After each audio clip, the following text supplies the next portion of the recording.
أهلا بكم مشاهدينا وحلقة جديدة وحكاية عمل. لكل عمل ناجح حكاية، وفي الحكاية أسرار وكواليس وأسباب نجاح العمل. نتكلم النهاردة مع فنانة شابة كانت انطلاقتها في عالم الغناء والموسيقى، ومنها انطلقت لعالم التمثيل. قدمت أدوار كتيرة في عالم الدراما التلفزيونية، وبعد كده انطلقت في عالم السينما. نتكلم النهاردة مع الفنانة الشابة نوعام.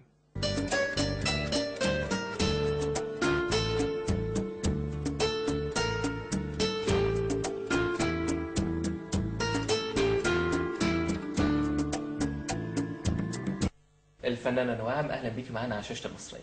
اهلا وسهلا بيكم. نبتدي الحكاية منين؟ نبتدي من الحكاية مع الغنى، وبالتأكيد أعتقد زي ما أنت حكيتي لي كان مع الغنى النوبي الخماسي. بدايتك مع الغنى جت إزاي؟ والله هي بتبقى موهبة، مش يعني بحب الغنى. مين اللي شجعك؟ مين اللي قالك نوعام أنت صوتك حلو، ليه ما تحاوليش تغني؟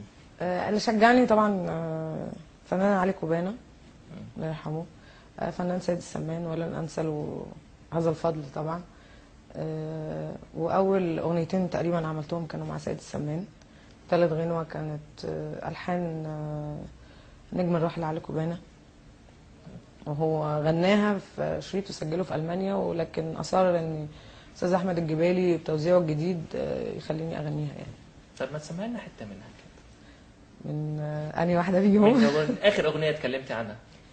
اغنيه استاذ علي كوبانا اسمها كان طمن قلبك يا حبيبي.